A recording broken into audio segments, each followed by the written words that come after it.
আসসালামু আলাইকুম ভাই। ভাই ভাই ঝালমুড়ি দেন তো 30 টাকার। 30 টাকা। হ্যাঁ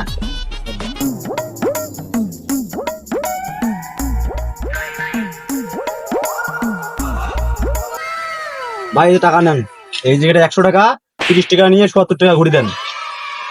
এটা কি টাকা? এটা তো ইন্ডিয়া টাকা।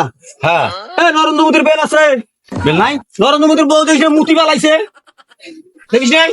এক খবর মারিম, বাংলাদেশি টাকা দিবি নাইলে তো গাই তিস্তা ব্রিজের খুঁটির লাগা বাঁধি তুমি তো কুড়ে আমার তোর ভাবেন না তো নরেন্দ্র মোদী গেছি। এখান টাকা নেওয়া যাবে না। আবার বস, 15 টাকা দে। আরে নেওয়া এখান টাকা। এই এদিকে বাঁধছি তুমি একবার, এই খুঁটির লাগা বাঁধছি এমন টাকা আমি সম্পুটি একবার সেব বানা দিবি জিনিস। তোমাকে কি জানে তোমার ঝালমুড়ি খায়াস বলেন তোমাকে চিনা রাখবে। এ কথা কই না, এটা শুনবিড়ি মানে মুক্তি চুপ করে থাক। ফাজলে আমি এত বড় সাহস! সাহস নয়, দোকানদার আছে দোকানদারের মতো থাক। একটা মুড়ি দিয়ে মানে ঢেল জানিস ফাজলে আমি। খবরদার তোমার হাজলি না। একটা কি কথা কই চুপ করে থাক। ফাজলে আমি না টাকা না নেবো সেভাবে কথা কব। এই দেখছি কেন কি কয়? ভাই আমার ভুল হয়েছে ভাই, বাংলাদেশি টাকা নেবে দে দেমোলা এখানে নেওয়া যায় না। হ্যাঁ যা